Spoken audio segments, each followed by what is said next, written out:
उपासक सदैव सावधान रहकर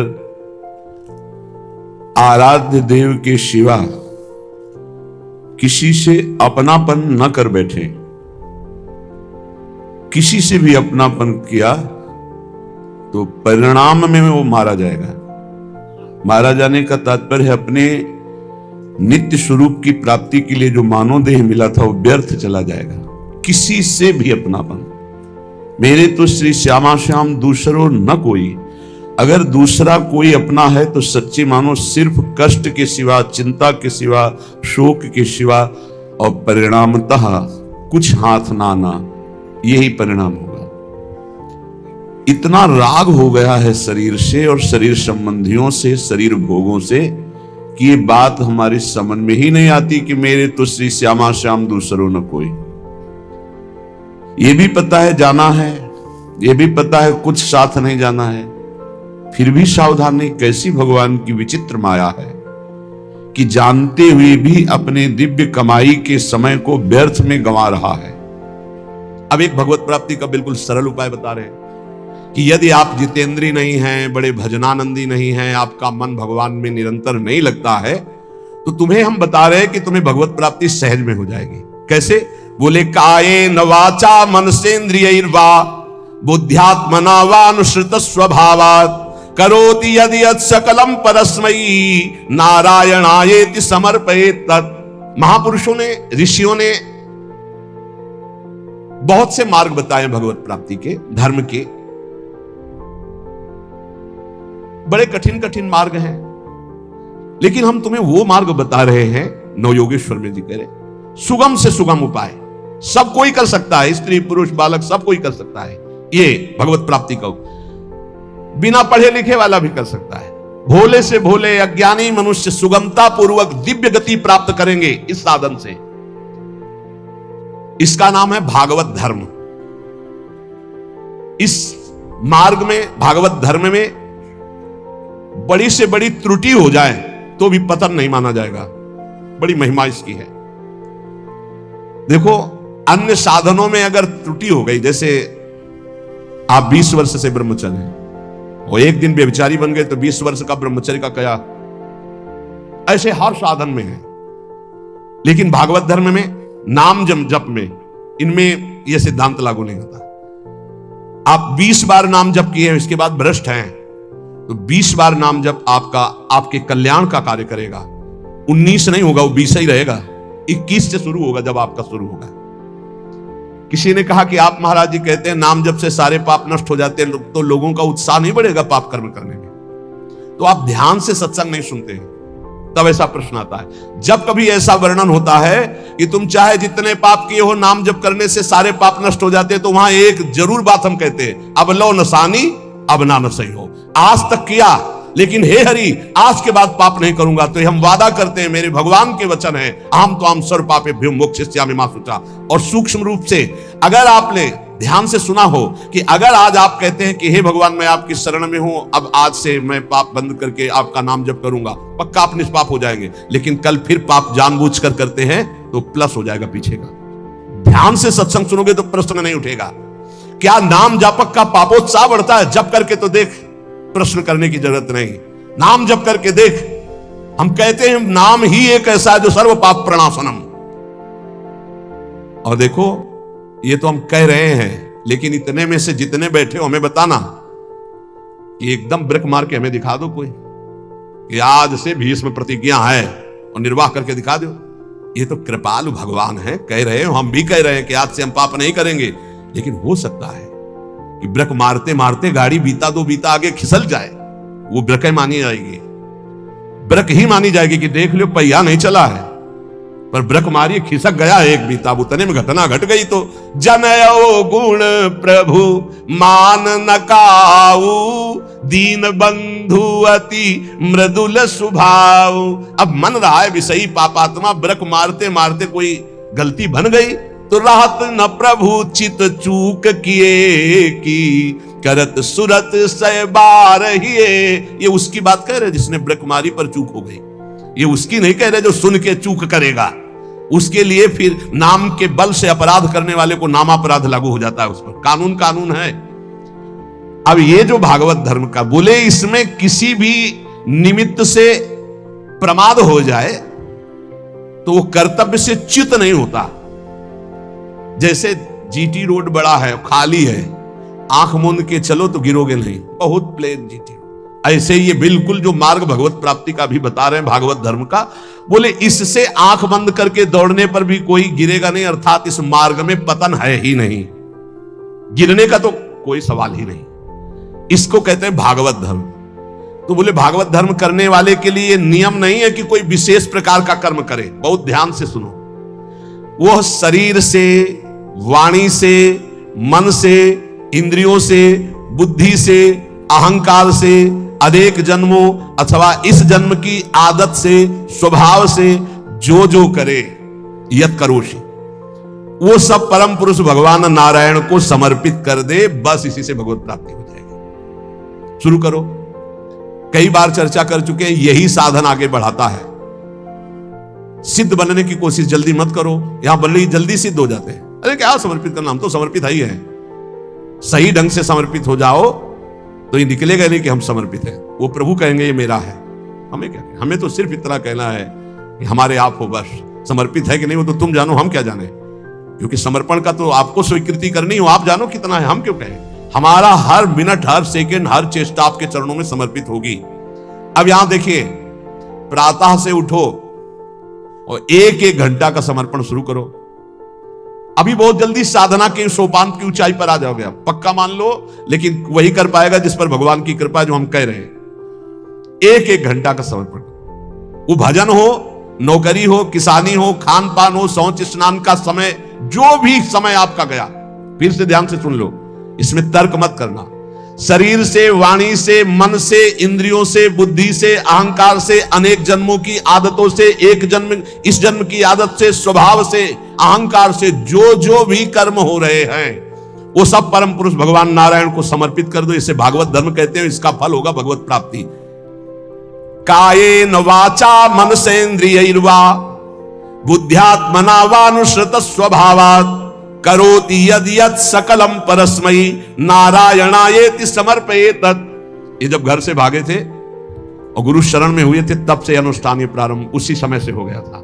क्योंकि श्रीमद् भागवत की कृपा बचपन से रही, घर में शाम के रोज भागवत की चर्चा।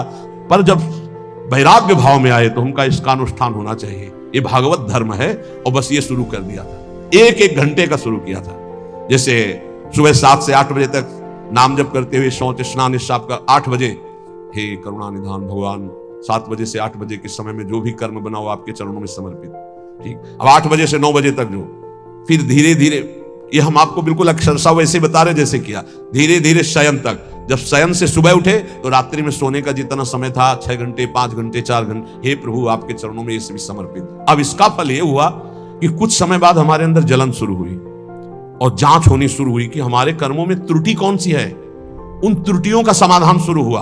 प्रभु से प्रार्थना, हे प्रभु देखो ये गंदी बात थोड़ी आपको समर्पित होती, देखो मेरे मन में गंदी बात चल रही, मेरे मन में ऐसी बात आ रही। कृपा हुई, जांच शुरू हुई, गंदगी निकालने की प्रार्थना हुई। धीरे धीरे धीरे फिर जब मन, तन, प्राण, अहम ये जब समर्पित हो गए तो फिर बंद हो गया। जब घर का जाया हुआ चेहरा हो जाता है ना, उसको फिर वो पेमेंट नहीं है, वो समर्पित है, फिर वो ये सब बंद हो जाता है। इतने से इतने राधा वल्लभ अर्पणम मस्तु, अब कुछ रह ही ले गया तो क्या अर्पणम मस्तु। अब तो राधा वल्लभ जी खुद अर्पणम मस्तु हो गए, तो अब क्या अर्पणम मस्तु, राधा वल्लभ जी अर्पणम मस्तु। अब यही राधा वल्लभ जी का ही राज्य है, तो अब अर्पण क्या करना हो, तो बैठे हुए सिंहासन पर। ये सिद्ध, वही हम पहले कही कि सिद्ध ही मत झाड़ो। अगर आपकी स्थिति भगवदाकार नहीं है तो आपको ये साधन बहुत बढ़िया है, बहुत बढ़िया। चतुरासी जी का पाठ किया, राधा वल्लभ जी, सेवा की, राधा वल्लभ जी पर, रसोई अमन या राधा वल्लभ, किसानी की 5 घंटे, भूल गए आप 1 घंटे में, 1 घंटे में कहां देखे, तो 5-6 घंटे में एक बार पूरा थोक में जमा कर दो। 8 घंटे ड्यूटी की, हे प्रभु 7 बजे से गए थे, देखो 8 घंटा ड्यूटी। ये 8 घंटे के समय में जो भी क्रियाएं, चेष्टाएं हुई, नाथ आपको समर्पित है। आप इस समर्पण वृत्ति से प्रसन्न हो जाइए और अपनी शुद्ध भक्ति प्रदान कीजिए। कह रहे ये समर्पण लोगों की मान्यता और धारणाओं से आपको उठाता चला जाएगा और बताना किसी को नहीं, सुन लो और आज से धारण कर लो, बिल्कुल फ्री है। कोई एक विशेष भागवतिक कार्य समर्पित करना ऐसा नहीं, स्पष्ट लिखा है। भागवत धर्म का पालन करने वाले के लिए यह नियम नहीं है कि वो एक विशेष प्रकार का ही कोई कर्म करे और वो भगवान को समर्पित करे। वह शरीर से, वाणी से, मन से, इंद्रियों से, बुद्धि से, अहंकार से, अनेक जन्मों अथवा एक जन्म के स्वभाव और आदत से जो जो करे वो परम पुरुष प्रभु श्री हरि को समर्पित कर दे। इससे क्या होगा? आप समर्पण करते रहिए, आपकी स्थिति लोगों की मान्यता और धारणाओं से ऊपर हो जाएगी। कह रहे वो दंभ से नहीं, नाटक नहीं, वो स्वयं उसके अंदर ऐसे भाव जागृत हो जाएंगे। एवं व्रता स्वप्रिय नाम कीर्त्या जाता अनुरागो द्रुत चित्त उच्चई हसत्यथो रोदति रोति गायत उन्मादवन नृत्यति लोक बाह्या। ये समर्पण रंग लाएगा। क्या लाएगा? अब नाम में प्रीति होने लगेगी, राधा राधा राधा। उसको हृदय में अपने प्रीतम के नाम कीर्तन में स्वाद मिलने लगेगा, नाम में प्रीति होने लगेगी। नाम में जो ही प्रीति हुई तो अनुराग उत्पन्न हुआ, अनुराग का अंकुर जब आया तो चित्त द्रवित हो जाता है। अब वो साधारण लोगों की स्थिति से ऊपर उठ जाता है। लोगों की धारणा मान्यता उस तक नहीं पहुंच सकती। जो समस्त कर्म भगवान को समर्पित करता है उसका नाम में प्रेम हो जाता है। नाम का प्रेमी अनुराग रंग में युक्त होकर लोगों की धारणा और मान्यता से अध्यात्म की ऊंचाई पर पड़ता है। वो दंभ से नहीं, स्वभाव से मस्त हो जाता है, मत वाला। अब वो कभी खिलखिला कर हंसता है, कभी फूट फूट कर रोता है, कभी ऊंचे स्वर से भगवान को पुकारता है, कभी मधुर स्वर से भगवान नाम कीर्तन गुणगान करता है।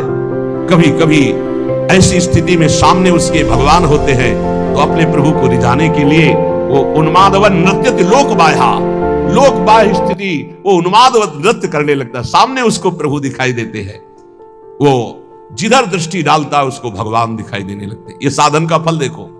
खम वायुम अग्निम सलिलम महिम च ज्योतिंष सत्वानि दिशो द्रुमादीन सरित समुद्रास्य हरे शरीरम यत्किंच भूतम प्रणमे धनन्यः। आकाश की तरफ देखता है तो उसे भगवान वायु, अग्नि, जल, पृथ्वी, ग्रह, नक्षत्र, प्राणी, दिशाएं, वृक्ष, वनस्पति, नदी, समुद्र, सब का सब भगवत स्वरूप उसे दिखाई देने, क्योंकि भगवत स्वरूप है। सभी रूपों में अपने आराध्य देव को प्रकट रूप से देखकर, चाहे जल सामने आए तो जल रूप भी भगवान, वायु स्पर्श करे, हाँ मेरे भगवान मेरा आलिंगन कर रहे हैं। जिधर दृष्टि जाती भगवान वो अनन्य भाव से भगवत भाव में डूबा हुआ सबको प्रणाम करता है। भक्ति परेशानुभवो विरक्ति रन्यत्र चैष त्रिक एक कालः प्रपद्यमानस्य यथा स्नतः स्युस् तुष्टि पुष्टि क्षुद पायोनुघासम। आहा, जैसे भोजन करने वाले को प्रत्येक ग्रास के साथ तुष्टि, पुष्टि, क्षुधा निवृत्ति तीनों एक साथ होते हैं, ऐसे ही एक एक मिनट जो भगवान को समर्पित करता है, नाम जप करता है, उसको भजन के प्रत्येक क्षण का प्रभाव, संसार से वैराग्य, प्रभु में प्रेम और अपने स्वरूप का ज्ञान तीनों एक साथ हो। तुष्टि, पुष्टि, क्षुधा निवृत्ति, संसार से वैराग्य, भगवान में अनुराग, अपने स्वरूप का ज्ञान, तीनों एक साथ बढ़ते चले जाते हैं। एक एक क्षण भगवान को समर्पित करता है, भगवान नाम जप करता है। यही जीवन का सार है। सत्संग का मनन किया जाए, मनन से बहुत जल्दी हृदय पवित्र होता है। रोज जो सत्संग सुनते हो अगर कई बार इसे सुनो और मनन करो तो बहुत लाभ मिलेगा। सार सत्संग का, जिन प्रभु की तुम शरण में हो यही अखिल कोटि ब्रह्मांडों के ईश्वरों के भी ईश्वर हैं, कोई अन्य आश्रय लेने की जरूरत नहीं। ऐसे प्रभु हमारी प्रियाजू के प्रेमाधीन है, इसलिए हम सदैव गरजते रहते हैं प्रियाजू के बल से, गोरे चरणारविंद की ठसक से रहते हैं। जिसको ये ठसक प्राप्त करनी है वो एक एक मिनट प्रभु के चरणों में समर्पित कर दे। भूल हो जाए तो जितनी देर भूल हो जाए उस भूल को भी समर्पित कर दे।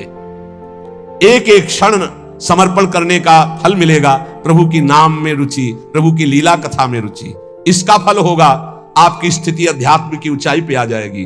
कभी आपको इतना आनंद आएगा कि आप लौटते लौटते हंसते रहेंगे। कभी इतना आएगा कि रुदन आ जाए, कभी नाचने का मन होगा, कभी गाने का, वो एक दिव्य उन्मादमयी स्थिति। और कभी ऐसी स्थिति जिधर देखो मेरे प्रभु तो सबको दंडवत कर रहा है, स्त्री हो, पुरुष हो, जड़ हो, चैतन्य हो, पापी हो, पुण्यात्मा हो, सबको नमस्कार, सबको प्रणाम कर रहा है। यही महाभागवत स्थिति भगवान अजित को जीत लेती है। इसलिए निरंतर नाम जप करते हुए अपने चित्त को प्रभु में लगाओ, यही जीवन का परम सार है, इसी में परम सुख है। शेष चर्चा आगे। श्री राधा वल्लभ लाल की।